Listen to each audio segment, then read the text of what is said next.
I get really excited sometimes when I see fundamentals lining up with the currency index, but again, please manage your risks. Don't just see the alignment and just dump all your eggs into the basket. Uh, all right, thank you very much, Lloyd. Now I'll share my screen and we'll move on to the fundamentals for this week. Now I'll start off with the Swiss, since there's a little bit of a correlation with the currency indexes. Let me just share my bias on why I'm also short on the Swiss. All right, so generally there is a little bit of weakness in the Swiss, and there are some reasons that are out in the market for us. Now, to understand a little bit better, I'm just going to flash an article. This is from a Greek-based newspaper. This is called Relief for Swiss franc Debtors. Now, the Swiss franc, in terms of its borrowing, let me just pull up some. Okay, so in the Financial Times, there's also an article that came up. They spoke about the National Bank, Switzerland's National Bank, cutting interest rate by a larger than expected 50 basis points. So now the Swiss interest rate is 0.5%. And they warned that if data continues to weaken, it will be open to taking them negative once more. So which means the Swiss bank is not opposed to putting interest rates below the negative. Now, inflation continues to be soft in the Swiss. So if we look at the some of the latest figures over here, so the Swiss inflation figures is now 0.6%. It is among the lowest comparatively to the other economies, okay, very, very low. And a lot can happen in a couple of weeks. And again, with Trump in power and with the market volatility so high, the Swiss National Bank only meets once a quarter. So we are coming to the next meeting, I think, if I'm not wrong, in March. And this alone again increases the chance of a move towards the downside. So the Swiss policy rate is already at 0.5%. Given benign inflation and a lackluster pace of growth, this is referring to the quarterly GDP growth is 0.5%, also again pretty low. Now, just what happens is there is a high probability that the Swiss will need to defend the Euro Swiss franc floor at 0.93. All right. So what do I mean by the Euro Swiss franc floor? Now, because a lot of Europeans, they borrow in Swiss, that's called the Swiss debt situation. So currently, if you look at the Euro Swiss, it will really mean that if you have borrowed against the euro for the euro and Swiss, for every dollar of euro, you're actually paying a below dollar back of Swiss back. So there is a soft floor. The soft floor is about 0.93. Let me just shift this a little bit. So there is a floor of 0.93 at this point in terms of the floor that they're looking at, for the potential intervention area. So aggressive interventions might not be in play at this point, given how the new US administration is already on the warpath against currencies who are trying to weaken their currencies against the dollar. So this means that, there is a possibility that the Swiss might act, but again, I think a lot of eyes are really watching on what the US is doing. Now, one very important lesson is that negative interest rates in the past have worked. So when the Swiss introduced negative interest rate in 2015, it was to lower the attractiveness of the Swiss franc, and it did work. So the question is, will they continue to do it in the next currency meeting? All right, the next interest rate meeting. So if that happens, two currencies I'm actually looking at is the Euro Swiss. Now the Euro Swiss, if I go to the weekly time frame, we are looking at a fundamentally or even a technical all-time low. So if I just pull back the chart all the way from the 1980s till now, we are at an all-time low. This 0.93 is a floor that a lot of the Swiss National Bank is actually looking to defend. So the question is, every time it approaches the floor, how much effort will be pushed in to defend the area over here. So it has had to defend this area 3 times, 3 times already. Now price is ranging in this tight little range over here, and Trump coming in again. Trump policies at this point is making the euro a little bit soft, giving this range-bound movement over here. But if this floor is to be defended, then this floor would be a place for very good buying opportunities, to kind of go long on the Euro Swiss.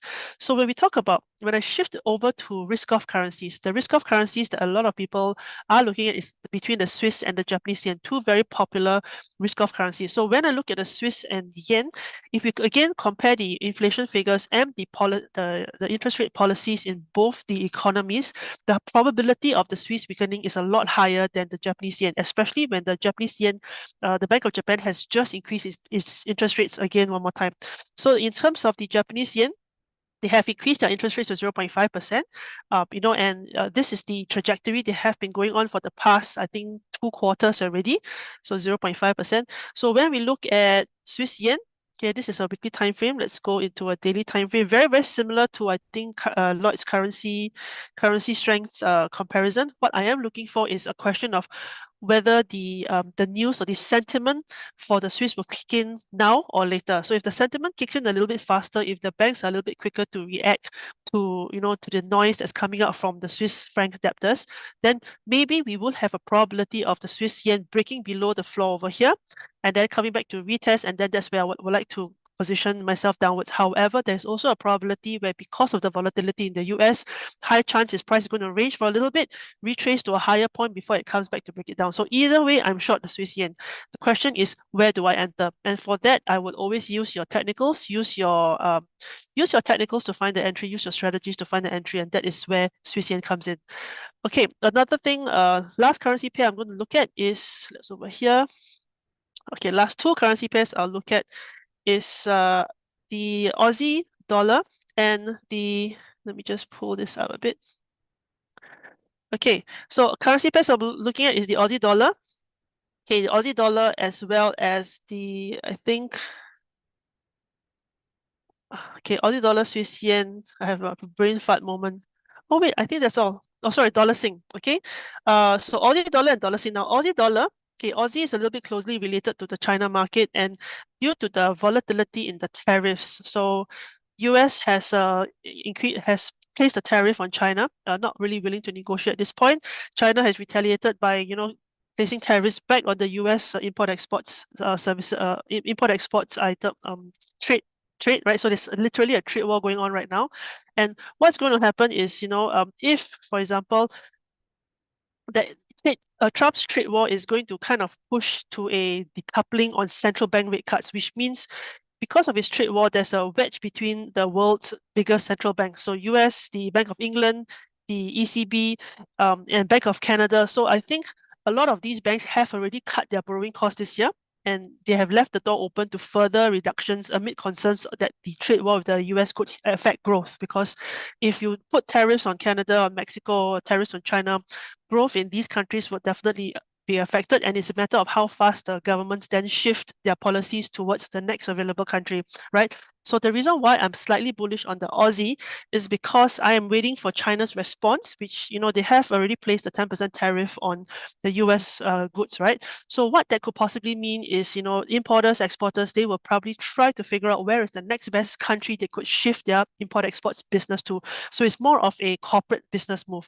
Of course, this doesn't happen instantly, all right? So I would like the Aussie dollar to have some time to move, some time to breathe. So when we look at the Aussie dollar, all right, this is the zoomed out version on a technical value. Let me try a weekly time frame to see an overview.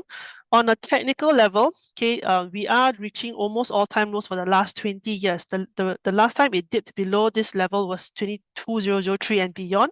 So it is at a technical level of, a technical level of support, which makes it really, really interesting right now, because the question is, if business model starts to change in China and they start to divert their business away from the US to the rest of the world instead, Australia will be the fastest to react, because the percentage of import exports between Australia and China is one of the highest, so it's about 47%, which you guys can go and check out at worldexports.com, worldtop10exports.com. Just Google it, who is Australia's biggest trading partner, who is Australia's biggest trading partner in terms of exports and imports. You will see China as one of them. So I think the Australian dollar could be the quickest to react, because they already have a so-called customer base. I put it in open inverted quotes, in terms of trying to translate it to a business decision in that sense. All right. So what is going to happen is money flow is going to change. Now, the Aussie dollar, while I am a bit more bullish on the Aussie dollar, I am not too aggressive, because again, there's a big, huge question mark in the US side, because Trump is, flip-flopping, doing really like what Lloyd said, being a really two-headed person, flip-flopping a lot over there in terms of policies, and this can cause a lot of volatility. However, all right, what I would do is I would like to respect these technical levels. I will be comfortable if your strategy supports, the Aussie dollar long. So I think technically, it's technical. Technicals are really important now. We want to see the sentiment of the buyers come into the Aussie dollar before we actually go towards the long direction. All right. So whilst I love the Aussie dollar long, I'm not going to be too aggressive because, you know, it's a really huge question mark. So Aussie dollar is probably more of a day trading, swing trade kind of situation. I'm not so keen to hold comparatively, for example, to the Euro Swiss, where a policy change could allow for a medium to long-term shift, at least for the next 3 to 4 months. All right. So the different approaches with these two currency pairs would determine probably how you guys would trade it. Again, please use your risk management, not all eggs in a basket. And Swiss yen, against Swiss yen, just playing on the backs of really Swiss policy softness, yen interest rates strength, and you know the yen is slowly starting to recover in terms of its data. And if we look at the yen unemployment data, 2.4 is still pretty decent. It's still holding firm, while some of the other currencies or even the Swiss has also had an increase in unemployment. So the Swiss has an increase in unemployment. Most of the currencies has, I think the Swiss unemployment actually went up for a little bit. This figure might not be correct, but yep, the Swiss unemployment has also gone up a little bit in the last reading.